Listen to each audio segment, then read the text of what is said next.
Welcome to Have a Life Teaching, the podcast designed for educators who are dedicated to enhancing their teaching practice and creating a positive impact on their students' lives. In each episode, we'll dive deep into the world of education, exploring a wide range of topics related to curriculum, instruction, and assessment in K-12 schools. Together, we'll learn from the brightest minds in the education field. So if you're a passionate educator who's ready to take your teaching practice to the next level, join us as we explore the exciting world of education. My name is John Shimbari, signing in and saying, let's have a life teaching. Hello, everyone. Welcome to another episode of the Have a Life Teaching podcast. Different students will have different needs, and so we need to personalize the learning experience for our students, whether that's by process, content, learning environment, or product. And so I'm really excited tonight to be joined by an expert in the field of differentiation, Carol Tomlinson, who is the author of Differentiated Classroom, Responding to the Needs of All Learners.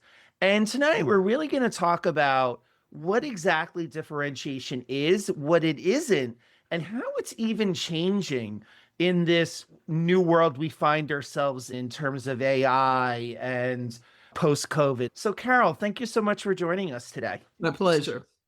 Why did you focus on differentiation in your career? I'll give you a teeny bit of background just because it's nicely weird. The whole time I was growing up, when any adult asked me what I was going to do when I grew up, I had no idea. But I was clear what my answer needed to be. So I said, I will never be a teacher. And that was my goal in life, was to never be a teacher. Worked at Duke University Press as advertising manager for a while. And it sounds like a very cool job, and it probably would be to somebody, but not me.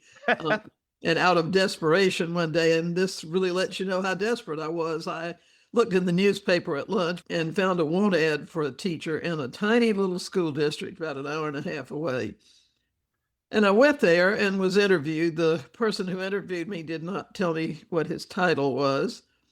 He didn't ask me if I'd been to college or could read or write or whether I'd studied education. The answer was no. We spent most of the time talking about the litter of Dalmatian puppies that his dog had just had. And I guess I was enough of a dog person that he thought I was an okay human. Plus, he was really desperate.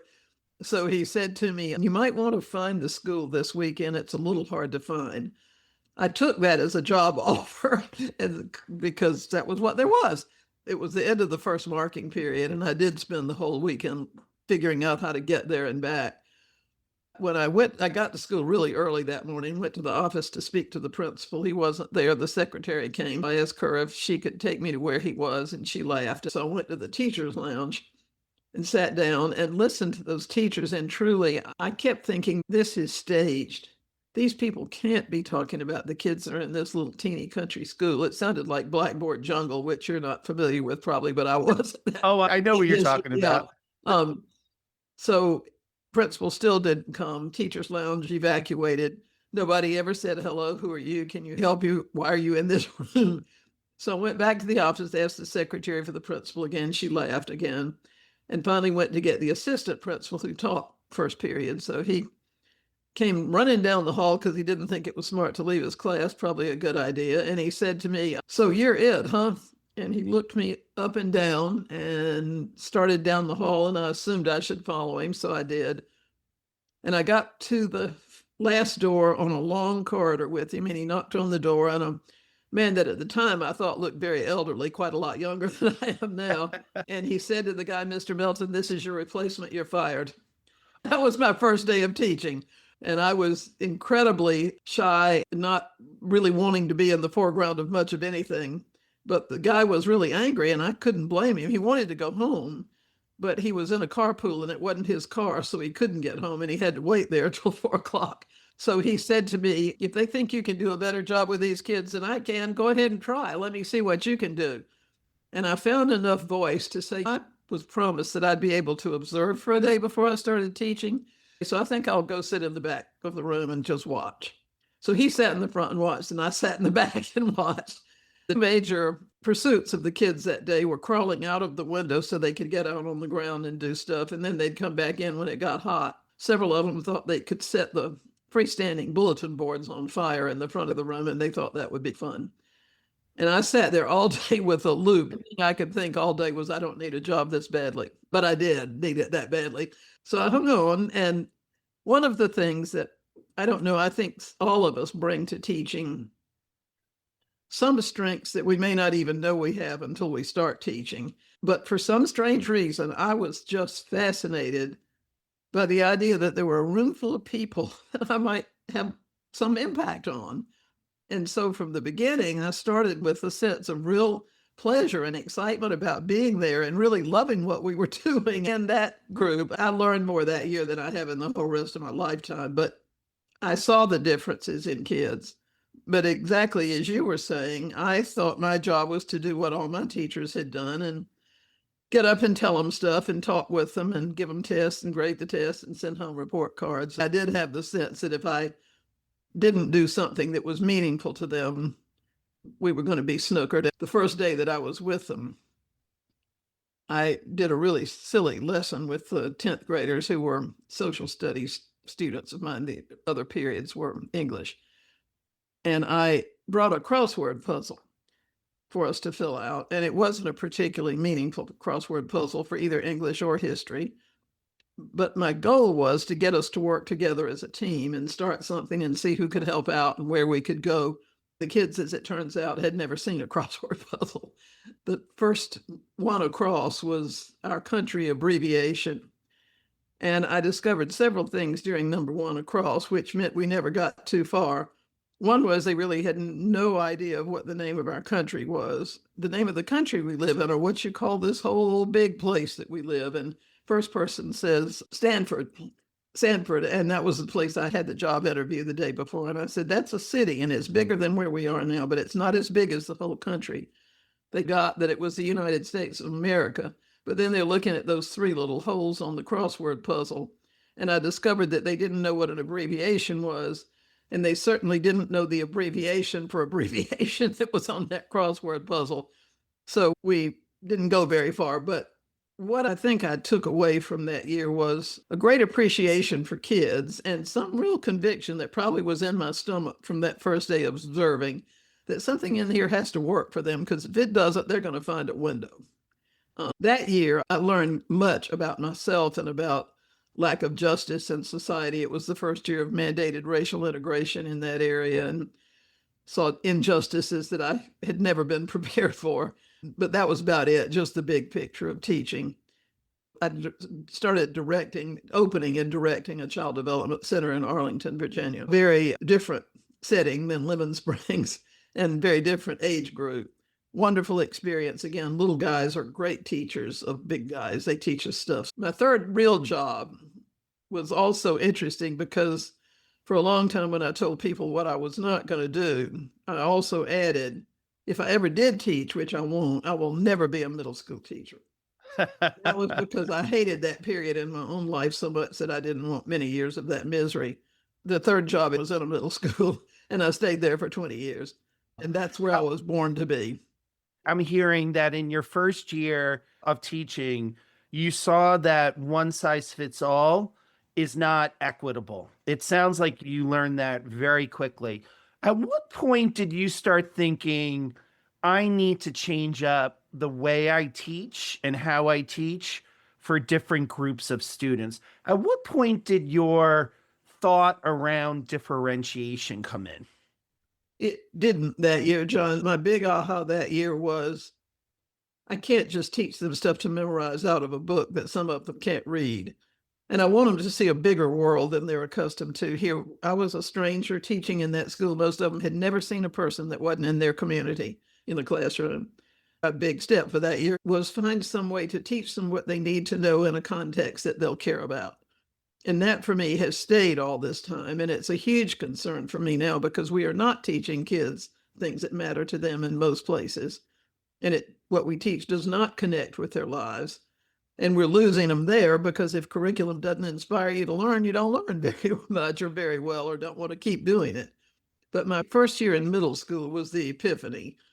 And the reason that captured what you just said, I had 40 kids in most of my classes, and it was a very bimodal population. About half of my students in most classes read 4 to 5 years below grade level in seventh grade, and about half of them read 3 or 4 or 5 years above grade level. And on grade level, there were very few kids in a class. The other kids are going, "What are we doing in here?" And when I shot for the stuff that I thought was going to really push the kids that were so far out, the kids were like deer in a headlight that couldn't even figure out what we were trying to do. So my colleagues and I just started asking each other the question, what can we do besides what we're doing now? But for the benefit of our listeners who might be newer teachers, what are we going to do for the students that are above target? What are we going to do for the students who are below target? And how are we going to do that when we're working with all of these students at the same time? So, if you had a bucket differentiation, what are some of the things that teachers should be thinking about doing in terms of differentiation if they are new to teaching? I don't think there's a right answer to that. And one reason I always stick with that is teachers are as varied as the kids are. And if there's a recipe and some of us aren't ready to do that first step in the recipe, we're sunk. But I think one of the things that still resonates for me is, what do I really have to teach these kids? Not what is in a pacing guide that I'm supposed to cover everything as though it's all the gospel, but what's the essence of this? And why should these kids care? And what can we do to explore that? It becomes, how can I deal with them around something that's important, that all of them are going to be interested in and all of them feel dignified?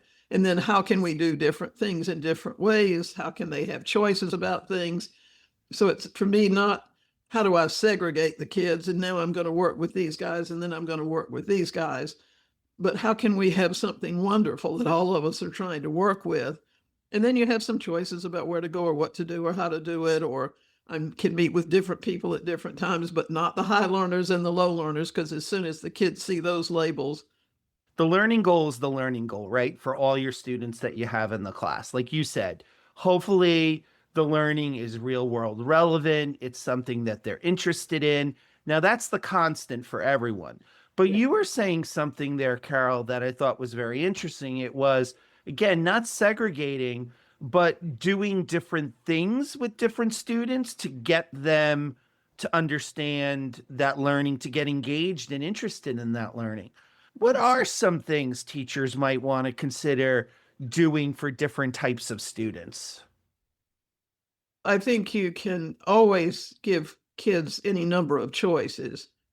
And choices are more important than you might think because they build agency in kids and it gives them some ownership of what they're doing.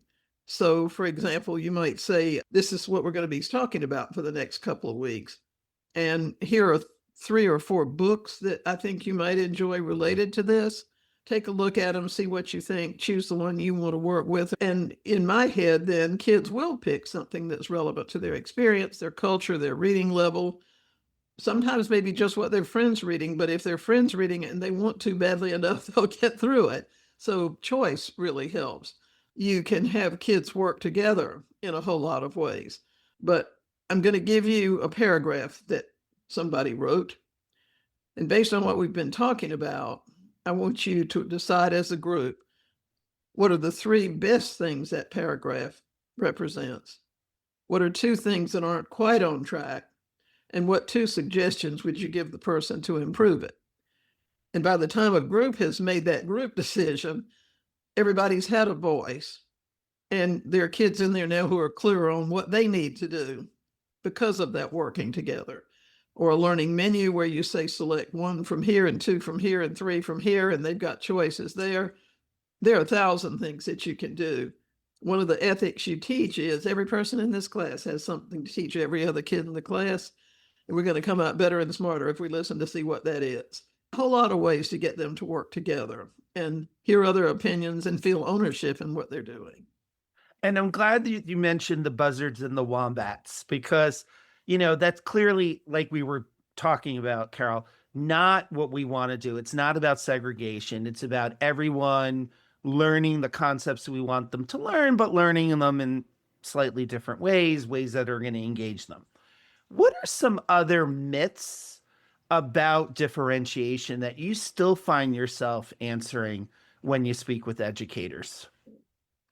The big one is differentiation means I have to do multiple worksheets every night. And all of us in any profession, but certainly education, can always say, if I had a nickel for every time I've said so and I'd be a millionaire. Differentiation is not about any instructional strategy. There's no certain instructional strategy you have to use. It does not mean you need to create more worksheets.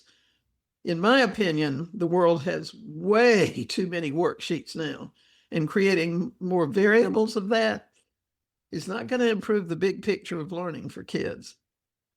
Differentiation is not particularly about kids with a special ed identification, but it's also not particularly about kids who've been identified as advanced. In my opinion, differentiation belongs to everybody, and I have never known a kid in any grade from preschool through the university that didn't need me in different ways than the person next to them does.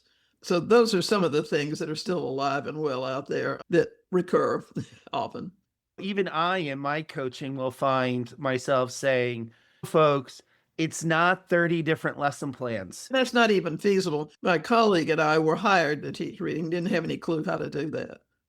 But we went to a workshop in the summer, sent ourselves there, paid for it to learn what to do. We didn't, because it was a commercial thing, and what we learned was the sales pitch. But we learned enough to buy an SRA kit. This is before your time, but it was box, and you pre-assess the kids and you would assign them to a card. You're in the purple number 15 and you're in green number 7. And one of the realizations I had is that if somebody said to me, I had to do a separate worksheet or a separate lesson plan, and those aren't the same for every single kid in the class, I don't yet, after 55 years of doing this, have the capacity to split anything into 40 different parts. I don't know what a 40th harder or more straightforward is, or how to, it just doesn't make any sense. So that is not what it is. I think we're good when we come up with one powerful lesson plan and figure out how to scaffold the growth of different kids in the process of that. And again, for the benefit of our new teachers, what do you mean by a scaffold? Any kind of support you can give somebody that gets them closer to succeeding with something. And now they're in 5th grade or middle school or high school, and everybody else in the building speaks English and they don't. The teacher slows down to give them the directions, but it's not a whole lot of help yet because the content doesn't make any sense. The vocabulary is different. So if I now can use AI, I can get those instructions translated into 4 different languages in 4 seconds and give the kids the instruction in their language. I can encourage them to write their response in their language, and we'll handle the translation later. I can give a kid a graphic organizer to fill out before they start their paper that they're writing when other kids don't need it, using video clips or music clips. So because it's in lingo, they're going to understand the point of this thing better than if I just tried to explain it in the abstract.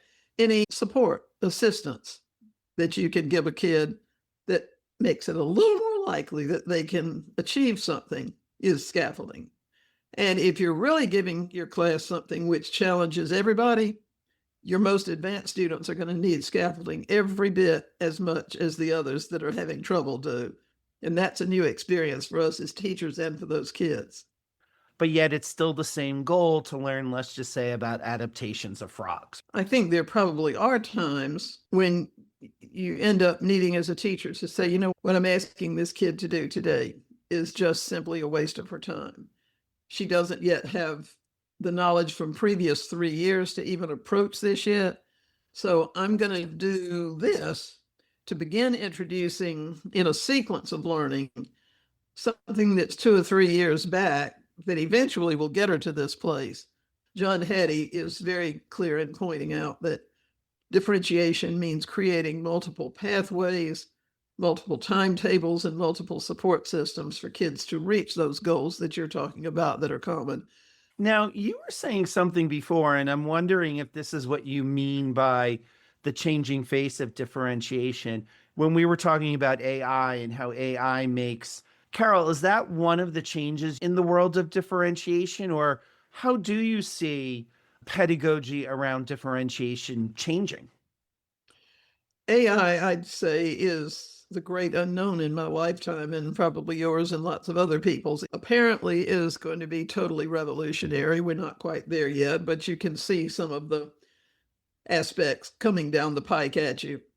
And I suspect at this point, if we had was talking about it, we'd come out by saying its liabilities are massive and its possibilities are massive. And part of our job is to minimize the liabilities and maximize the benefits. I have never been a fan of, oh, there's new technology, let's go get it and use it somehow. I'm big on saying, what is it that I need done? And is there something here that the technology can help me with? Much of the time when we've done that, what we've done is end up plugging the kids into the technology as though the technology was its teacher. And that now they're doing my kit on the screen rather than on the desktop. But I do think AI is, I work with it when I'm writing it. Every time, one of the things that blows me away is it's so good at what it does that I end up thanking that bot. Wow, this is great. Which is also kind of scary and weird. But it isn't about that to me. I'd answer your question about what has changed in two ways, and I could answer it in many more, but there's not enough time for that. One is, I guess every generation says, oh, the new generation's so different than we were. We would never have done X, or they do. I think that's just growing up and becoming the next generation. But we do have kids in school right now who have some pretty extraordinary things in their lives. They were having more social and emotional problems before the pandemic than kids their age had ever had, and that magnified it across the board. And the experts are saying that hasn't changed for the better yet, and it's going to be a long time, if ever, before that changes. So we have kids with real needs for emotional support and connectivity among peers because kids forgot how you do that when you were online for 3 years or whatever. They're the first kids to suffer a major disease that was cataclysmic across the world and scared the bejeebers out of everybody. They also are children of the social networking world that has really good possibilities for them and devastating outcomes for many of them. They're the first group of climate change babies that have been face to face with it's their world that this is going to affect. And so what's the adult world doing about that? Test scores are as close to meaningless as anything we could ask kids to do. This is the only thing we can do is try to stuff kids full of that. So I think kids and their needs have changed. And my takeaway for me is we're still teaching like we did in fact, we're teaching much more poorly now than we did 55 years ago when I started. We're teaching like close to 100 years ago, you'd have seen almost exactly what we're doing in the classroom, except the stuff looks a little slicker in there. So that's one thing that has changed, but the background noise in the world of education has changed also for me as well as for everybody else. When I left the public school world after 21 years there to go to the university, which I also knew nothing about, didn't have any idea what to do when I got there, people asked me, what is differentiation? People would ask me and I'd say, it's an instructional model. And what it does is guide you in preparation and delivery of instruction that's responsive to the kids that you're teaching. But I have long since learned from many people whose work you've read that what our schools really need now is not what some people call first order change. Second order change says, could we look at this whole thing because a really lot here needs to be recrafted? And that's the only way we're going to become who we need to be. We have really good research from 6 or 8 fields that feed into what quality teaching and learning look like. And almost none of us do that. Now- One of the things that I've learned, and I'll see if I can say this quickly and then I'll let you have your sentence. What I have learned is that the classroom is a system. And like every other system, it has interdependent parts. And our systems in the classroom are made up of at least these 5 things: a learning environment, curriculum, assessment, instruction, and classroom leadership and implementation of all this stuff that you have to do. And so more and more for me, that instructional model has become one of 5 pieces of that system. And the only thing I know to do in good conscience is say to people, let's look at our learning environment and who comes into it, who's going to find it invitational? Who's going to come in frightened and get more frightened as the day goes on?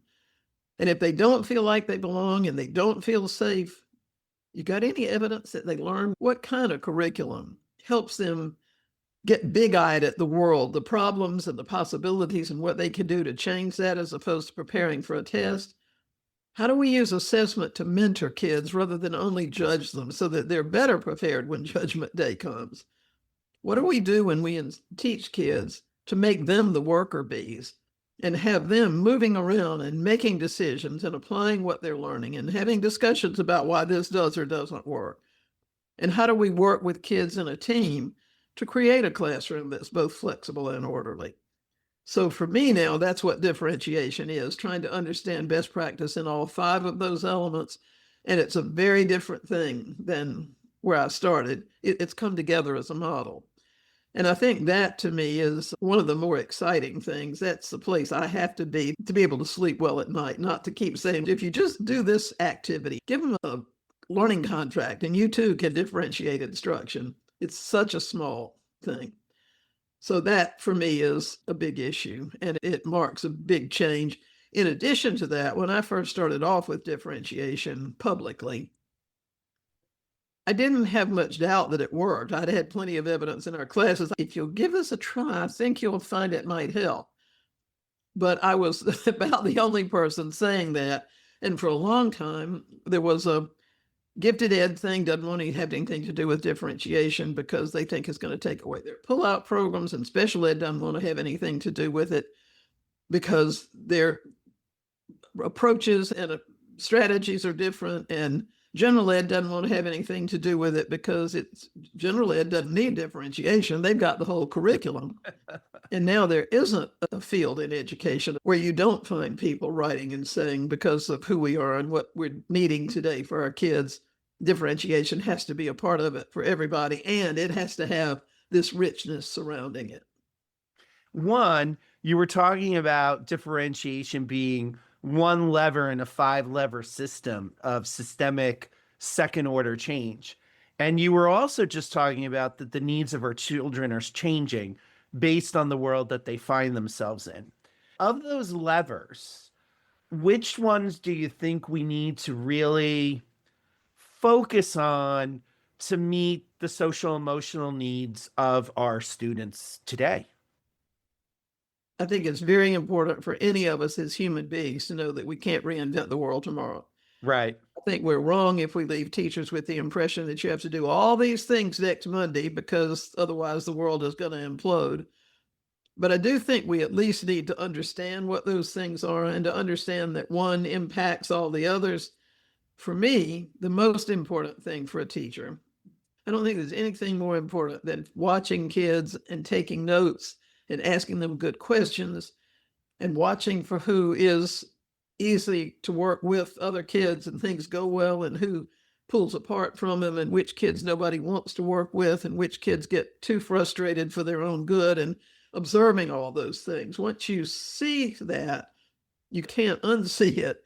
And it will tell you, I need to do something like this to work with this problem a little bit.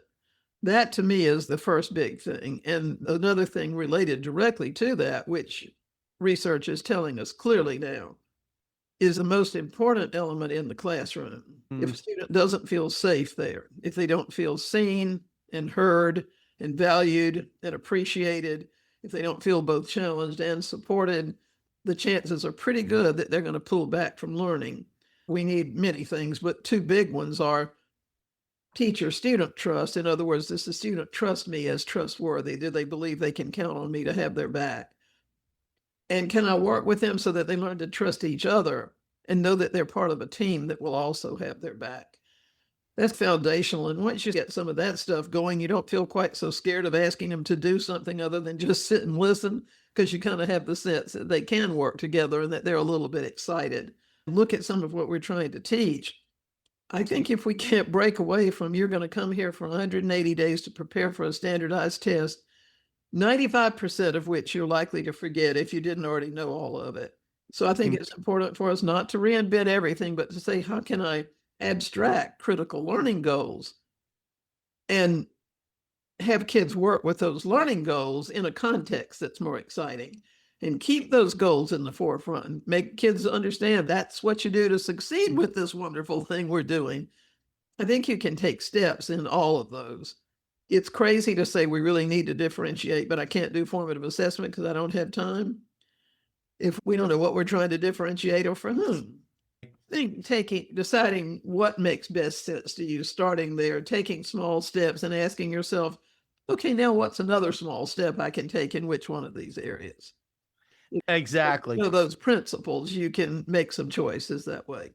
And everything that you're talking about, Carol, also feeds right into assessment, where if you are observing your students and what they like, who can work well with the partner, who can't, what do I need to do to assist them in working? That is formative assessment.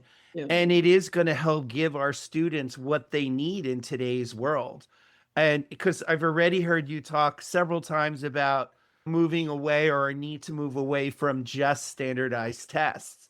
So, would you say that would be a good first simple step for teachers in terms of assessing students? So, what are some other ways that you would recommend we assess students? Certainly observation, but small things like saying, okay, we've been working with this concept in math, this operation in math for several days now. And I want you to do one of three things to show me what you know. And one of those is I want you to take this problem that I'm going to put on the board and explain to me. Or another possibility is that you think of some way in the world where somebody would use this kind of problem and plug it into that. How would somebody who's trying to sell tickets to a basketball game use what we're talking about? What would that have to do with that? In other words, giving them more than one way to express learning and offering them, if you've got a fourth way that you like better, come talk to me. That's a good thing to do. You can show kids real life examples of a principle from history or a principle from science or from art and say, how does that inform your thinking about the lunchroom? And see if the kids can really transfer that. There's so many things you can do in that way. And that calls on us to be a little bit creative, but you can use regular old things like exit cards or Freire diagrams or any number of just small standard ways of assessing something. One of the things I didn't learn for a long time, and it's a big time saver, is that anything a kid does can be a formative assessment as long as you see it that way. You did ask everybody to work the same problem today. Okay, now take them up and look at them and see who understands what, and then give them back, not with a grade, because formative assessment doesn't grade stuff, but with a discussion about common errors and questions kids have and that kind of thing. If you look at it with that mindset of where should the kid be, where is he now, what's something he can do to move forward, and finding that pattern across the class. Now, the one I'm going to tell you the pushback I get when I suggest that assessment, you should give students some choices. Yeah, John, this is great. I still got to prepare my kids for those standardized tests. I will tell folks, Carol, yeah, but for them to do this higher level thinking, they will understand the concepts on the standardized test. And he did some most amazing things with his students' choices about how to approach any number of things, but they were sophisticated. And they frequently did experiments that represented a topic or a chapter they were on. They had to understand what was worth experimenting for based on missing knowledge. They had to design an experiment. They had to work together as a team. They had to turn in a product that was professional, and everybody had to be able to interpret that. And I want to tell you, those kids blew the socks off of not only the state standardized tests, but AP exams and all sorts of things, because that stuff that is just so fundamental that we teach. Another high school teacher, English teacher, who so good with her subject and with the kids, but really old school. And she understood that the kids were giving it their best shot and they really appreciated her greatly. But they just had so much more they wanted to say and do. And so she invited them one day to come sit on the floor around an old couch that was in her room and started talking to them about different ways they could do things. And they got excited and she got excited. So she asked me to come watch her class one day when she gave them the choice of taking a regular exam at the end of the topic. And she invited me back to see the day that they presented. And it was so clear to me that those kids understood that that was trust that she had shown to them. And they also understood that if they didn't get that right, nobody would ever have another chance. And so and these kids are 15 and 16, they're getting it. And so she was excited, she was delighted. When the test scores came back, the kids did at least as well and frequently better than the kids who had followed the script all the way through. Same thing next year, except they got many more choices. And then she was really sure she was going to kill them. And scores came back, same thing. It took her about 4 or 5 years to allow them those choices with her parameters and her guidance and to quit hyperventilating. But they were doing stuff that was so remarkably rich and interesting that the issue of whether that standardized test was going to make it just became secondary. The parents would have said that score is not nearly as important to us as what this kid is coming home with Exactly. and getting excited about. Absolutely. That's the trick. Exactly. Then they're going to do fine. And like you said, maybe even better because they're excited about what they're doing and they're motivated intrinsically to learn that information. And not only motivated and excited, but they have self-confidence, which some kids do, but many don't. Suddenly kids that have never seen themselves as being a good student think, I can handle this. I did that, for heaven's sakes. I guess just that after 55 years of doing it, I think teaching is just the most amazing job in the world. One person who is a leader in the field of education said a few years ago, I think it is a blessing to work in a job where you know that you will never get it right. That doesn't mean failure. It means the excitement of learning every day and coming back and saying, man, I was impressed with myself last year, but this is another insight that I can add to that. And another thing I'd suggest is make it our classroom, not my classroom. And you'll be amazed at how many things they can do to make your work easier and how much ownership they have and how many times they can solve a problem for you that you can't see a solution to. They've got it. They'll tell you. It's like working with a good family or a good team or a good drama cast or a good ensemble in music, that working together and seeing what we can create really helps in many ways. It brings joy to everyone, including the teacher, because who wants to work thinking, oh, I have so many more days till retirement, when you could be enjoying the learning and seeing the learning that's going on in your classroom day by day and how you're watching your students grow and become the people that they're going to be. So I'm glad that you ended on that note, Carol. Thank you so much for your time today. This has been a very interesting conversation, and I really thank you for your time. One thing I forgot to ask you is, before we go, where can people find you and your work? Do I want to give the world my email? You know, do you have a LinkedIn page, or can they get your books on Amazon? I'm on LinkedIn, yeah. I'm on LinkedIn and I'm on Facebook, which I don't do a whole lot with, largely because I'm stymied by the world right now. On Instagram, but haven't done anything there. I'm thinking I'll move myself back. Was on X doing stuff there, but can't do that anymore. If you look at ASCD, Association for Supervision and Curriculum Development, used to be their name, and they abbreviated it ASCD. But like Kentucky Fried Chicken, they're just ASCD now. Nobody knows what it means. But if you go to ascd.org, there'll be a place where you can look up authors and books. And not everything I've written is for ASCD, but the majority of it is. Thank you again, Carol. Thank you for listening today. I hope you got some great tips that you can bring back into your teaching. Remember, have a life teaching without sacrificing your own. Also, don't forget to subscribe and be well.